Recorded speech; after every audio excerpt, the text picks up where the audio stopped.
Before Deku ever dreamed of becoming the #1 hero, there was another story, one that unfolded in the shadows of hero society. My Hero Academia.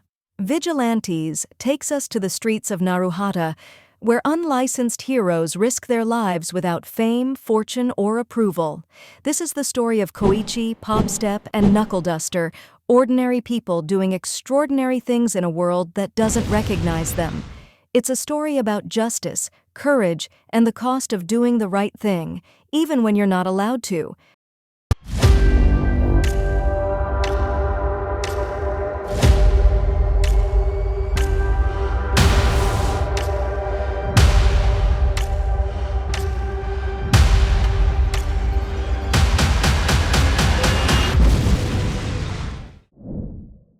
Kōhei Himawari is a first-year college student who possesses the slide and glide quirk, which allows sliding movement at about the speed of a bicycle.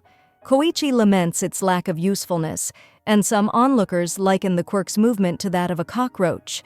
On his way to his part-time job at a convenience store, he watches street performer Popstep put on a show using her leap quirk, and later is harassed by a group of thugs he encountered earlier, led by Soga Kugazaki. To let out his frustrations, Kōhei dons an All Might hoodie and takes to the street helping people with simple tasks, where he's dubbed the nice guy. He runs into Pop in an alley, where they once again are confronted by Soga and his crew. They proceed to assault Pop and then Kōhei when he attempts to intervene, but the two are saved by the arrival of a masked man known as Knuckle Duster, who easily takes out the thugs with his fists while also inspecting their tongues. Knuckle Duster believes that Kōhei has the spirit to become a true hero and declares himself as Kōhei's master. Kōhei tries to refuse, also realizing he doesn't have a hero license, but Knuckle Duster follows Kōhei to his apartment anyway. Knuckle Duster reveals he is investigating the drug Trigger, which when injected causes a user's quirk to exponentially grow in power while losing some mental control. At the same time, a scarred man approaches Soga and his crew, giving them Trigger, which they use to empower themselves. Later, Kōhei as well as Pop join Knuckle Duster, who is forcefully trying to find Trigger users by inspecting their tongues. He is about to attack a salaryman with dolls in his suitcase when he is stopped by Eraserhead. Knuckle Duster fights Eraserhead. The latter attempts to use his erasure quirk on him, but when it's ineffective, he discovers Knuckle Duster is quirkless, so lets him go. At the same time, Pop realizes the salaryman was spotted at the previous instant villain sightings, so she and Kōhei give chase. Soga and his crew appear looking for revenge, but Kōhei and Pop escape, and they are restrained by Eraserhead. The salaryman injects Trigger hidden in his dolls into himself, transforming into a multi-armed giant and playing with Pop like a doll. When Pop starts to fall after Knuckle Duster attacks the giant, Kōhei, thinking about his desire to be a hero, rushes up a building and into the air, allowing Pop to leap off him while he just barely survives the landing. The salaryman is promptly incapacitated by Eraserhead and arrested. Eraserhead thanks Knuckle Duster for their help, but warns of the potential trouble their vigilantism could cause. On another day, Kōhei, now dubbing himself the Crawler, and Knuckle Duster try to halt a confrontation between dueling middle schoolers until Pop resolves things. The former two proceed to take down an instant villain with a hardening quirk. After he is arrested by the police, Detective Tsukachu realizes he was taken down by vigilantes and declares they must be investigated. Kōhei struggles dealing with both Knuckle Duster and Popstep, making themselves at home in his tiny rooftop apartment. Later, they face off against an eel instant villain who attacks Pop during one of her concerts. Detective Tsukauchi discusses with Detective Tanuma about the recent instant villain sightings in Naruhata, noting how the recipients have been given the Trigger for free by unknown individuals. Afterwards, Pop learns that her middle school fans, Jube and Ichimoku, befriended the eel instant villain, Teruo, in hopes he can inform her any information where he received the Trigger. On the way to see them, Pop is greeted by an eye patch-wearing high school girl, Queen Hachisuka, who is secretly a part-time villain. Using her quirk, Queen Bee, which allows her to command a hive mind of bees containing a Dio trigger. She unleashes them upon the city, creating a horde of instant villains. The pro-heroes quickly arrive to quell the danger. However, in the chaos, Kuin lures away Teruo. Kōhei tries to question Knuckle Duster about his connection to the bee user during their training session, but he remains unresponsive. Kuin later talks to her boss, who informs her to be more peculiar about their trigger subjects. She finds a junkie and gives him a dose of trigger, sending him on a rampage through the streets. Despite being completely outclassed, Knuckle Duster is able to just barely dodge the instant villain's attacks and finally defeat him. Kuin worries about the Vigilantes' constant interference, but the boss considers it fine, since it allows them to receive data without pro-hero and police involvement. Later, Ingenium of Team Idaten chases after a bat villain, but he escapes. While practicing his slide and glide one morning, Kōhei meets Ingenium, who provides him helpful advice to improve his mobility. Impressed by his abilities, Ingenium offers him a job working at his agency once he graduates. That night, Team Idaten confronts the bat villain once again. However, he is able to give them all the slip throughout Naruhata until Kōhei and Knuckle Duster easily subdue him. Ingenium later thanks Kōhei for the assist, yet retracts his invitation due to his vigilantism, disappointing Kōhei, though still encourages him to continue his current position, feeling it fits him more. Kōhei laments becoming ostracized by his classmates due to a misunderstanding regarding his living space. Pop later visits the penthouse where she finds Kōhei sewing, and then showing off his prized All Might hoodie collection. When he mentions one of them missing, he reveals that several years ago, on the day of his high school entrance exam for the hero course, he stopped to save a young boy who fell in the nearby river, giving them his hoodie before running off. Despite missing the exam as a result, Kōhei is content and hopes his action inspired the boy to become a hero themselves, a line of thinking that infuriates Pop, causing her to leave. In actuality, she was the person that Kōhei saved that day, treasuring his hoodie and growing a deep infatuation to him. She attempts to return the hoodie to reveal the truth, but Kōhei's bluntness and Knuckle Duster's presence leaves her unable to and emotionally leaves yet again. On another night, Akira, the hardening instant villain, is given another dose of trigger by Quinn and sent on another rampage. Without Knuckle Duster, Kōhei is unable to handle him alone when he is saved by a katana-wielding vigilante known as Stendhal. Pop informs Kōhei about a senior of Ichimoku's that has information for them, only for it to turn out to be Soga. Meanwhile, Akira is hunted down by Stendhal, who brutally kills him after voicing his beliefs on conviction and judgment. He then prepares to target Soga and his friends next, which Quinn watches on, intrigued. Stendhal kills a group of Yakuza, using his blood-curdled quirk to paralyze them all after consuming some of their blood, which he received from Queen. She intends to use him to tie up some of her loose ends. Soga and Moyoru go to see Rapt still recovering in the hospital, with the latter two stating their disinterest in taking more trigger. Soga goes to see Quinn to conclude their business, only to find it is a setup with Stendhal appearing to confront him. He intends to fight the vigilante on his own, but Quinn uses her bees to forcefully inject trigger into his system.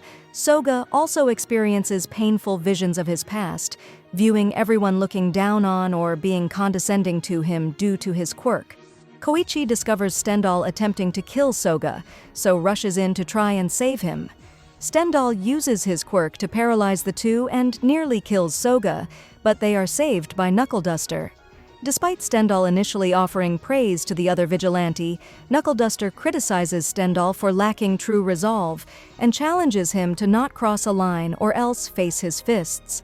Stendhal goes on the offensive, but is caught off guard when Knuckle Duster steps over the line himself, dealing a heavy blow to his face and destroying his mask. Upon his defeat, Stendhal has a change in belief, thinking that false heroes are the ones that truly lack conviction, and escapes. Knuckle Duster tends to Kōhei's injuries, while Pop reluctantly tends to Soga. Later, after violently dismissing Queen, Stendhal brutally mutilates his injured face and declares that he will stain the blood of society. At college, Kōichi is approached by upperclassman Makoto Tsukauchi, offering to assist him with his homework.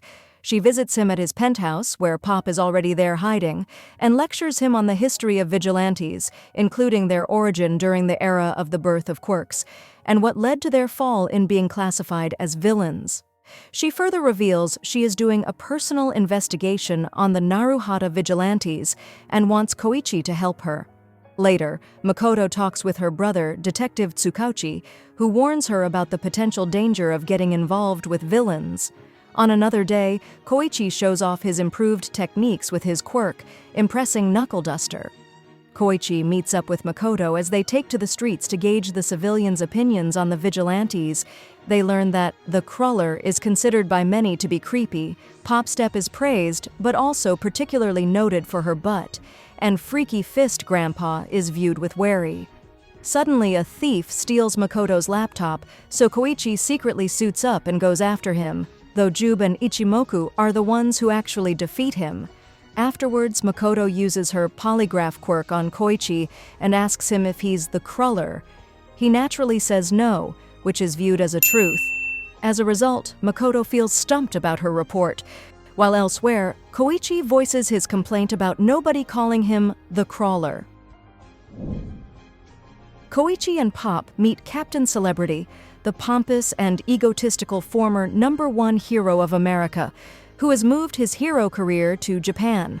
Kōichi in particular grows a distaste to the hero as a result of his showboating attitude, including glory stealing after taking down a kaiju villain. After one instance where the two save civilians from a nearly destroyed building, Kōichi discovers Makoto as one of Captain Celebrity's cheerleaders, growing more jealous. He and Pop later witness as she is taken out on a date by the American hero. While out, Makoto reveals that she has been in contact with Captain Celebrity's estranged wife, Pamela, to ensure that he actually straightens up his image.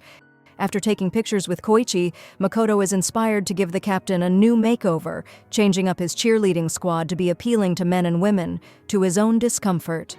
A few days later, Kōichi learns from his dad that his mother is visiting very soon, which he panics as he knows if she finds anything troubling about his life, she will force him to move back home.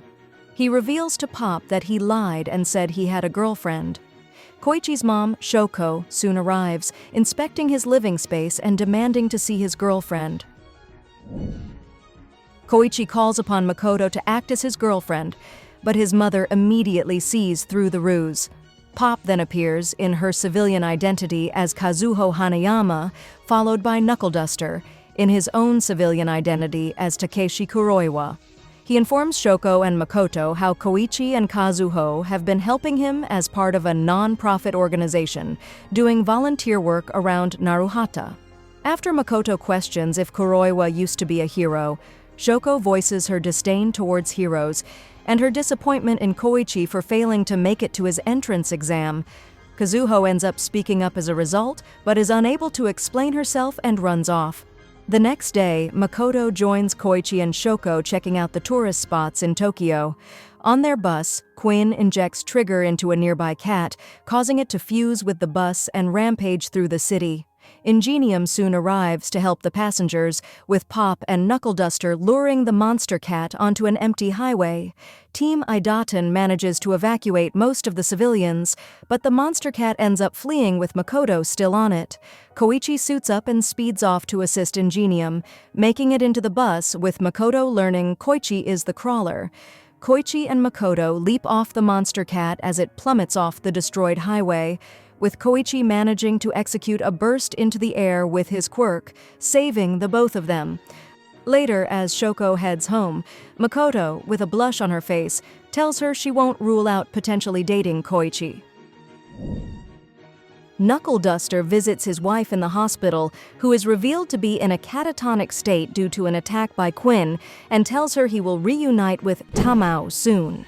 Soga investigates a nearby high school looking for information on Quinn, only to be attacked by a swarm of bees, until he is rescued by Moyoru and Rapt.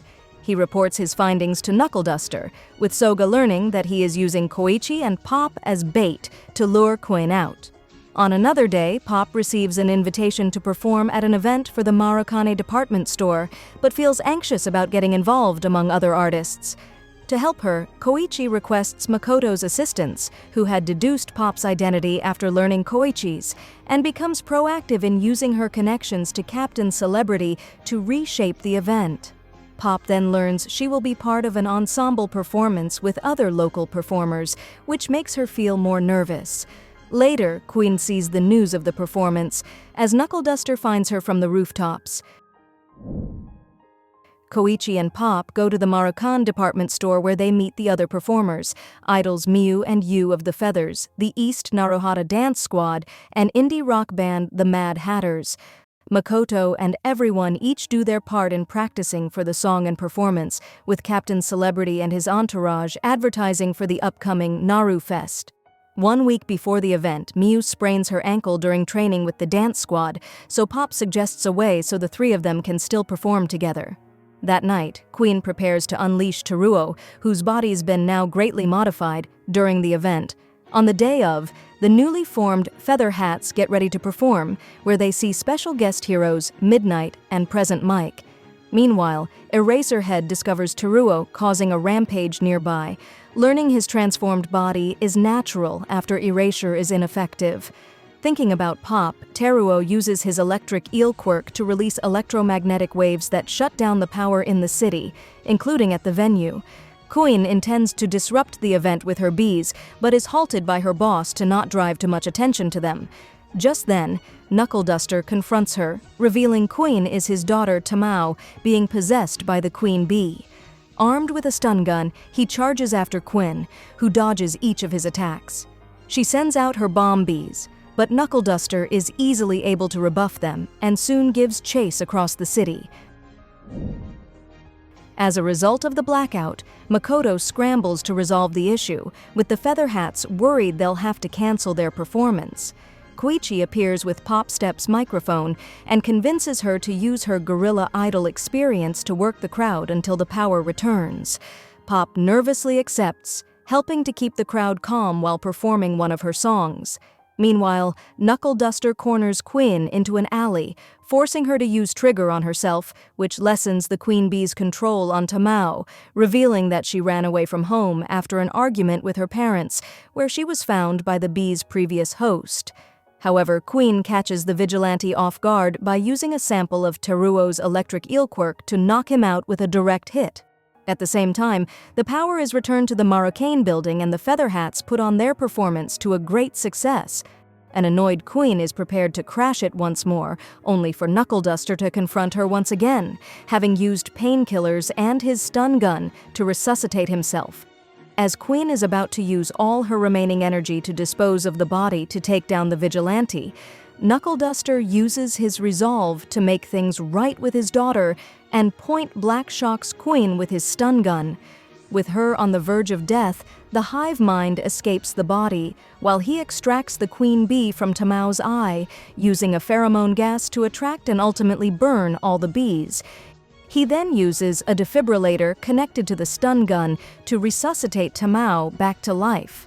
Afterwards, Eraserhead talks to Tsukauchi about the transformed Teruo and having discovered a bee extracting something from his body, while the scarred man, using a speed quirk, reclaims the last remaining bee from the hive mind, blending into the crowd.